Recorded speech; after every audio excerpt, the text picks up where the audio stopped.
What if the person you dismissed as insignificant was the only one who could save your life? Stay tuned to Whisper Fable for a story that will challenge everything you think you know about worth. Mr. Brooks, your blood pressure is dangerously high, and you have worrying neurological symptoms. You need to go to the hospital now, as said the cleaning lady with a firmness that made the billionaire CEO stop shouting on the phone. Richard Brooks, 53, owner of a pharmaceutical empire worth $2 billion, looked at the 42-year-old black woman as if she had just spoken Chinese. Kesha Washington stood there in her uniform, holding cleaning supplies, having the audacity to give him medical advice. "Excuse me?" Richard laughed derisively, lowering his cell phone. "Are you giving me medical advice now? What is your background again? Advanced cleaning?" The sarcasm cut through the air of the luxurious office on the 30th floor of the Brooks Pharmaceutical Tower. Kesha had just witnessed Richard staggering, his hands shaking, and his mind confused during a video conference meeting, symptoms she recognized immediately, but which all the executives present completely ignored. "Sir, I'm not just," Kesha began, but was interrupted. "You're nothing but a cleaning lady," Richard growled, his face red with irritation. "Go back to your chemicals and let me run my company in peace. And next time, clean in silence." Second hook. But what if this cleaning lady held a secret that could turn the tables on a powerful man's arrogance? Keep listening to Whisper Fable to uncover the truth. What Richard didn't know was that Kesha Washington had been a registered nurse for 15 years before losing everything in a fabricated scandal, a case of racial discrimination so brutal that it forced her to take cleaning jobs to survive. But her medical mind never stopped working. She had noticed the signs for weeks: the slowed coordination, the occasional slurred speech, the episodes of disorientation that Richard dismissed as business stress. All the symptoms pointed to a serious neurological condition that, if left untreated, could be fatal. "I understand perfectly, Mr. Brooks," Kesha replied with unsettling calm. "I'll keep doing my job." But while Richard returned to his million-dollar calls, Kesha did something he would never expect. She began discreetly documenting everything, every symptom, every episode, every moment when his arrogance overcame his survival instinct. Richard Brooks thought he had complete control over his company and the people below him. What he didn't realize was that the woman who cleaned his office was keeping a secret that could save his life, if he stopped being arrogant enough to listen. As Kesha quietly organized her cleaning supplies, her trained eyes continued to observe. She knew exactly what was happening with Richard Brooks. And more importantly, she knew exactly what to do about it. If you've ever been underestimated because of your color or social status, then you know that sometimes the best revenge is simply being right when everyone else is wrong. Subscribe to Whisper Fable to find out how an unimportant cleaning lady would become the only person capable of saving the life of the man who despised her. 3 days later, Richard Brooks was worse, but his arrogance had tripled. During an executive board meeting, Kesha witnessed him confuse the names of his own directors and repeat the same question 3 times in 10 minutes. When she discreetly approached to clear the conference table, she overheard fragments of the conversation that alarmed her. "Richard, are you okay? You seem confused today," James Morrison, the CFO, murmured with genuine concern. "Confused?" Richard exploded, slamming his fist on the table. "I'm perfectly fine. Maybe you're not keeping up with my thinking. I've always been 3 steps ahead of everyone." Kesha saw the subtle tremor in his left hand, the way he blinked repeatedly as if trying to focus his vision, progressive neurological symptoms she had seen many times before when she worked in the neurology department at Metropolitan Hospital, before she was destroyed professionally. The scandal had begun 5 years ago when Kesha, then head nurse on the night shift, publicly questioned Dr. Mitchell Barnes's excessive opioid prescriptions. She had documented that black patients were consistently given lower doses of painkillers than white patients with identical conditions, while being more quickly labeled as drug seekers. "Are you accusing a respected doctor of racism?" he asked hospital director Dr. Patricia Wells during the disciplinary meeting. "Based on what scientific evidence?" "Based on 15 years of experience and 200 pages of detailed documentation," Kesher replied, placing her meticulous research on the table. But the internal investigation was a sham. Dr. Barnes was a personal friend of the CEO and a generous donor to the hospital. Instead of reviewing her evidence, they created an alternative narrative. Kesher was emotionally unstable and projecting personal issues of race onto medical practice. The final blow came when they discovered she had allegedly violated medication protocols, fabricated allegations they could never prove, but which were enough to destroy her career. Within 6 months, she lost her license, her reputation, and any hope of ever working in the medical field again. "People like you always think the world owes you something," a Dr. Barnes had said on her last day, with a smile that didn't reach his eyes. "Maybe it's time to accept that some places just aren't for you." Now, 5 years later, cleaning the office of the most powerful man in the pharmaceutical industry, Kesher felt a bitter irony. Richard Brooks owned the company that manufactured the very opiates Dr. Barnes had selectively prescribed. "Are you still here?" Richard's sharp voice brought her back to the present. The meeting was over, and he was watching her with irritation. "How long does it take to clean a desk?" "I'm sorry, Mr. Brooks. I was just being thorough." "Thorough?" He laughed dismissively. "You're a janitor, not a surgeon. Speed matters more than perfection in your line of work." Kesher nodded silently, but her trained eyes continued to register details.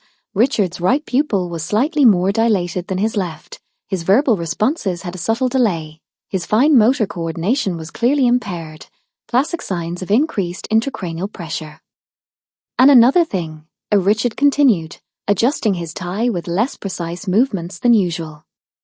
"Next time you have the brilliant idea of giving me medical advice, remember that I pay some of the best doctors in the country. I don't need the opinion of someone who cleans toilets for a living." The casual cruelty of his words cut deep, but Kesher kept her expression neutral. She had learned to absorb humiliation without reacting, a skill developed over years of systematic discrimination. "I understand perfectly, sir," as she replied, beginning to put away her cleaning supplies. But as she left the office, Kesher made a decision.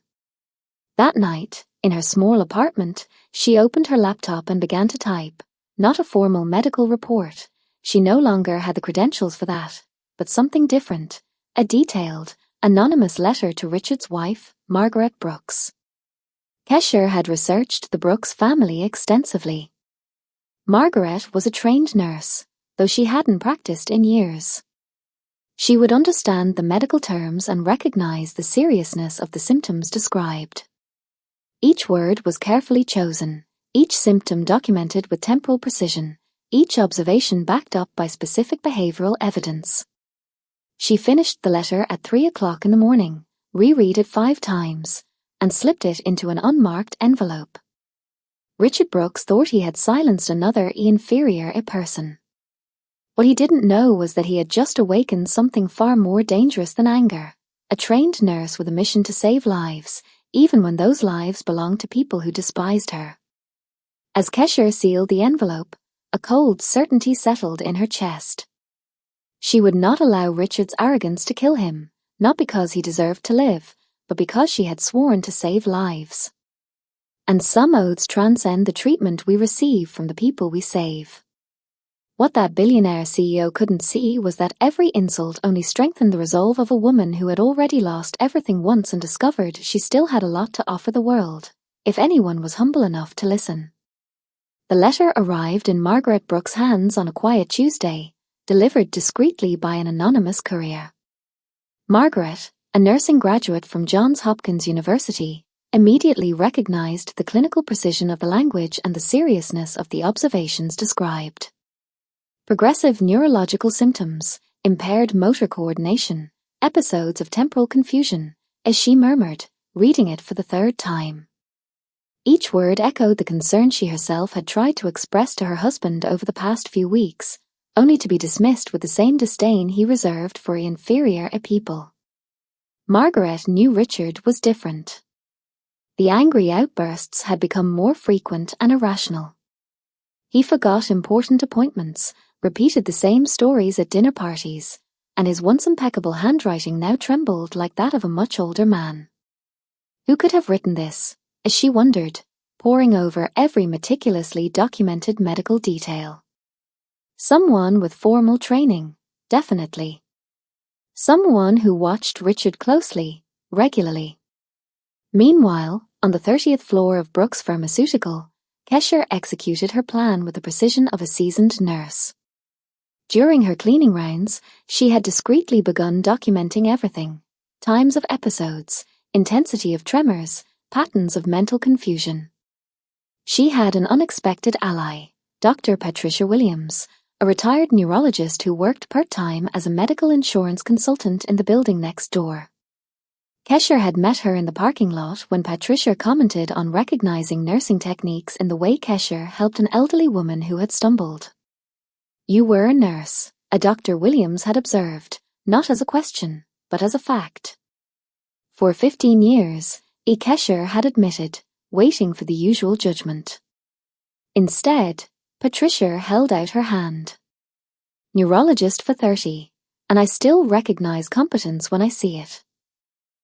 That casual conversation in the parking lot turned into an unlikely partnership. Dr. Williams, a 62-year-old black woman who had faced her own battles against prejudice in medicine, understood immediately when Kesher described Richard's symptoms. Brain tumor, aneurysm, or something progressive like multiple sclerosis, a Dr. Williams had diagnosed during their conversation at the corner cafe. Any one of those could be fatal if left untreated. "Have you been documenting everything carefully?" Kesher showed her handwritten notebook, where she had meticulously recorded every observation. Patricia nodded with professional approval. This man should have been undergoing neurological tests for weeks. His arrogance is going to kill him. Their plan was simple: provide enough evidence for Margaret Brooks to demand a complete neurological evaluation. But Richard was making it difficult with his systematic refusal to acknowledge any problem. "Dr. Harrison told me I may be working too hard," Richard had commented to Margaret over dinner, not realizing he had referred to the dermatologist as if he were his cardiologist. "But I don't trust young doctors. They prefer to diagnose problems that don't exist." Margaret had exchanged a worried glance with her daughter, Jessica, who was visiting for dinner. Jessica, a medical student in her final year, had also noticed the changes in her father. "Dad, when was the last time you had a complete checkup?" Jessica had asked delicately. "Checkups are for sick people," Richard had replied with growing irritation. "I built a pharmaceutical empire. I think I know when something is wrong with my own body." It was that same week that the most alarming episode occurred. Kesher was organizing the conference room when Richard walked in, visibly confused. "Where is everyone?" he asked, looking around the empty room. "The meeting was cancelled, Mr. Brooks." "You cancelled it yourself yesterday," Kesher replied gently. Richard stared at her with a blank expression, as if he didn't recognize her, even though she had been cleaning his office every day for 2 years. "Who are you?" he asked, with a mixture of confusion and irritation. "I'm Kesher, from the cleaning staff." "Kesher?" He repeated her name several times, as if trying to access a lost memory. You said something about doctors earlier." For a terrifying moment, Kesher saw in Richard's dilated pupils the same lost look she had seen in neurological patients during her years in the hospital. The person behind those eyes was gradually disconnecting from reality. "Mr. Brooks, are you feeling all right?"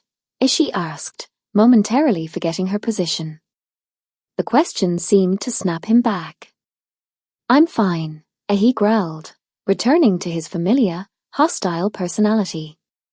"And you're not allowed to ask personal questions. Get back to your work." But Kesher had seen enough. That afternoon, she called Dr. Williams.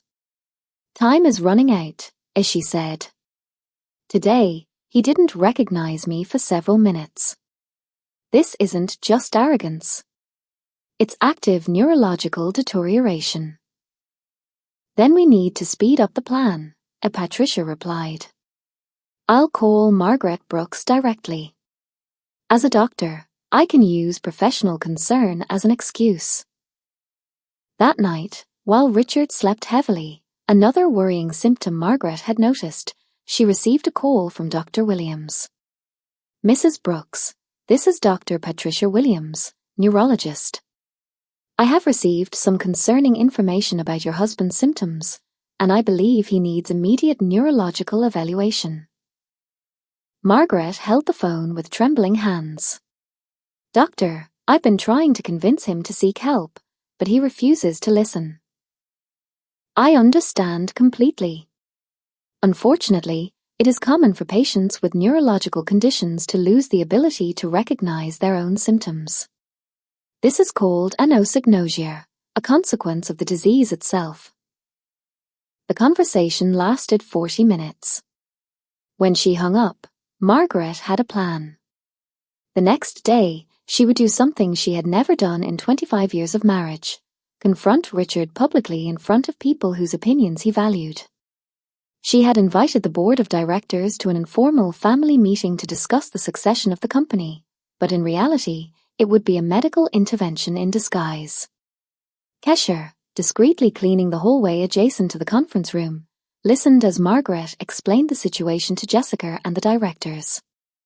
"My husband is sick, and his refusal to accept treatment is putting not only his life at risk, but the future of the company."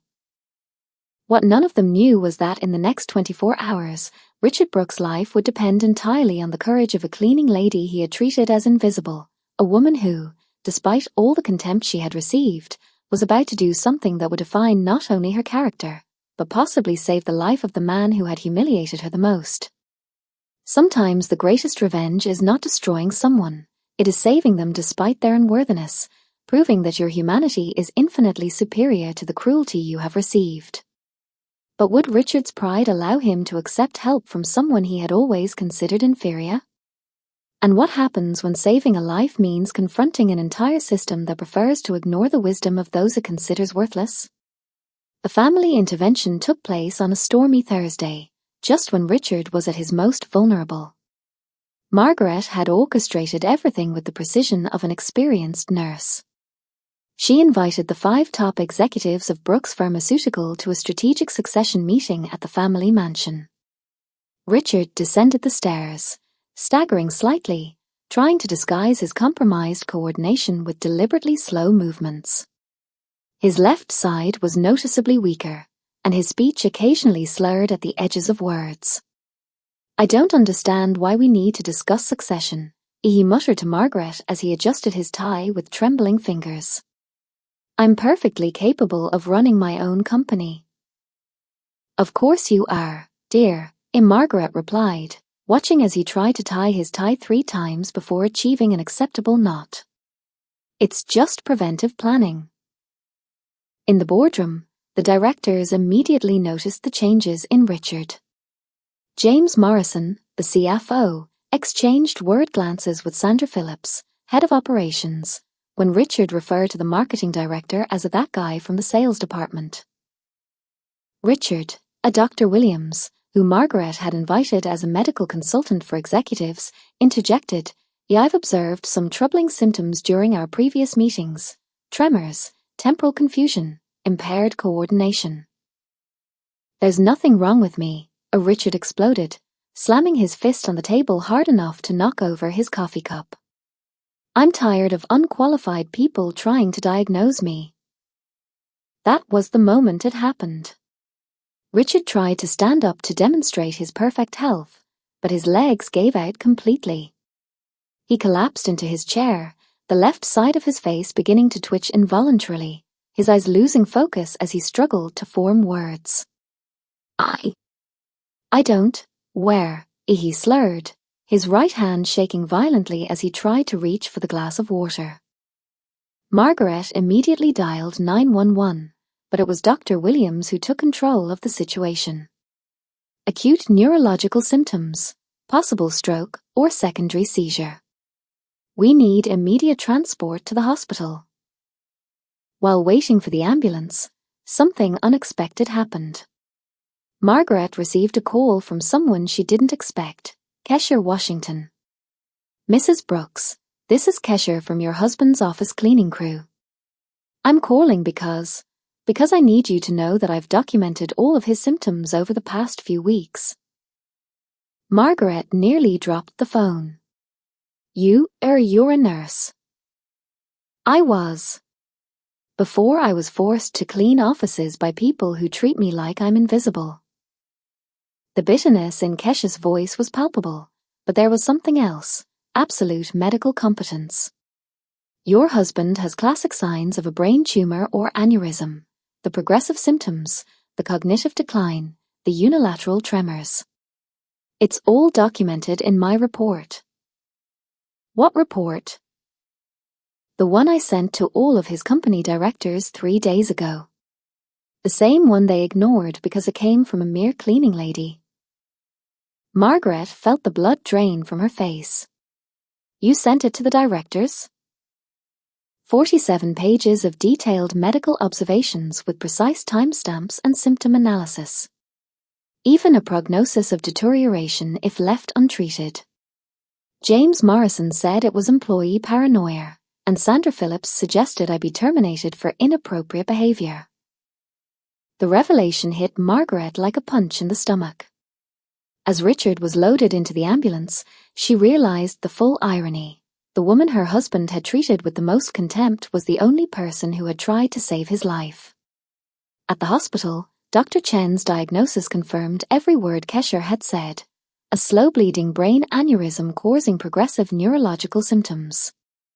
If it weren't for the intervention today, he would have suffered a complete rupture within a few days. Death was almost certain. When Richard regained consciousness after emergency surgery, his first words were a hoarse whisper. Where is the cleaning lady? Margaret held his hand, still weak from the sedatives. Kesher, she's in the hallway, dear. She's been waiting for 6 hours. She tried to warn me. She tried several times, and I treated her like trash. Richard closed his eyes, tears streaming down his pale cheeks. I need to talk to her. When Kesher entered the room, Richard could barely hold her gaze. The woman he had publicly humiliated stood there, still wearing her cleaning uniform, but carrying a dignity that made his previous arrogance seem pathetic and small. You saved my life, he whispered. I've been trying to save it for weeks. You chose to humiliate me instead. I know. His voice broke. I know I don't deserve your forgiveness, but, you're right. You don't. Kesher pulled up a chair and sat down, keeping a respectful distance. But I didn't save your life for you. I saved it because I swore an oath to protect lives. And some oaths are bigger than the treatment we receive from the people we save. Richard's humiliation was just beginning. In the days that followed, the story leaked out in full. The Billionaire CEO who nearly died because he was too arrogant to listen to a nurse-turned-cleaner who had correctly identified his symptoms weeks earlier. Sandra Phillips and James Morrison tried to cover up the scandal, but Margaret had kept copies of all the communications where they ignored and ridiculed Kesha's medical concerns. Recordings of meetings where they suggested firing her for inappropriate behavior went viral on social media. The media turned the case into a national symbol of discrimination in the corporate environment. Black cleaner saves CEO who looked down on her became the headline for weeks. The Brooks Pharmaceutical Board of Directors called an emergency meeting. The company lost $300 million in market value in 3 days, and Richard was forced to step down temporarily as CEO for medical recovery and reflection on human resources policies. But the greatest humiliation came when Richard learned that Kesher had refused all offers of severance pay and paid interviews. "I don't need anyone's blood money," as she told reporters. "I need this to serve as an example. Competence and dignity don't depend on diplomas or skin color." While Richard recovered from surgery, facing weeks of physical therapy to regain his motor coordination, Kesher quietly returned to her cleaning job. But now, every employee at Brooks Pharmaceutical treated her with the respect she had always deserved. The man who had spent his entire life belittling inferior people had learned in the most humiliating way possible that his life depended on the very people he considered invisible. And the whole world was watching his lesson in humility being served on the national news. But did Richard truly learn his lesson? And what would be the fate of a woman who proved herself greater than all the prejudice directed at her? Sometimes the greatest revenge isn't destroying someone. It's forcing them to live knowing they owe their existence to those they always considered inferior. 6 months later, Kesher Washington received the National Heroine Award from the Surgeon General of the United States in a ceremony broadcast live across the country. The same cleaning uniform that had been the subject of ridicule was now framed in the National Museum of African American History, with a plaque that read, "The uniform of a woman who proved that competence has no color." Richard Brooks watched from the front row in a wheelchair he still needed occasionally due to the residual effects of surgery. His hands trembled slightly, no longer from the disease, but from the emotion of seeing the woman he had humiliated being celebrated as she should have been from the beginning. "Ladies and gentlemen," Kesher said into the microphone, her voice echoing through the packed auditorium, "For 15 years, I was a nurse. For 5 years, I was treated as if I were invisible. But today, I understand that I never stopped being what I always was, someone who saves lives, regardless of who recognizes it or not." Brooks Pharmaceutical had been forced to implement drastic changes after the scandal. Sandra Phillips and James Morrison were fired for discriminatory conduct, and the company created a diversity program that became a national model. Ironically, the company's stock recovered completely after it demonstrated a real commitment to inclusion. Dr. Patricia Williams, now medical director of the new Kesher Washington Institute for Preventive Medicine, smiled from the audience. The institute, funded entirely by a $10 million anonymous donation from Richard Brooks, offered free medical training to people from underserved communities. "When that man told me to stay in my place," Kesher continued, "he didn't know that my place has always been saving lives. He just couldn't see past his own prejudices." Richard had tried to reach out to her several times during his recovery, but Kesher kept her distance, not out of anger, but because she understood that some lessons must be lived alone to be truly learned. The public humiliation Richard faced was devastating, but transformative. He lost friends, social influence, and was forced to confront decades of casual arrogance. But he also gained something he never had: genuine humility and respect for people he had always considered inferior. "Revenge," Kesher concluded her speech, "is not about making someone pay for what they did to us. True revenge is becoming so great that their smallness can no longer reach us." The ovation lasted 8 minutes. Richard was one of the first people to stand, applauding with tears streaming down his face. Later, in the hallway, he finally got a chance to talk briefly with Kesher. "I was an idiot," he said simply. "You were," she agreed without hesitation. "But idiots can learn if they're humble enough. Thank you for saving me, even though I didn't deserve it." "I didn't save you because you deserved it," Kesher replied, adjusting the medal on her chest. "I saved you because some things are bigger than the treatment we receive, and because the best way to overcome prejudice is to prove that our humanity is greater than the cruelty of others." Richard nodded, knowing he would spend the rest of his life trying to earn the forgiveness he had already received. Today, Kesha runs 3 community hospitals and trains doctors in advanced clinical observation. Richard has stepped away from business to devote himself entirely to philanthropy, especially medical education programs for minorities. 2 lives were saved that day, one from a brain aneurysm, the other from terminal ignorance. The greatest revenge against those who devalue us is not to destroy them. It is to become so extraordinary that they spend the rest of their lives trying to understand how they could have been so blind. Kesha proved that competence, dignity, and greatness do not depend on the approval of others, but only on an unwavering commitment to being who we truly are.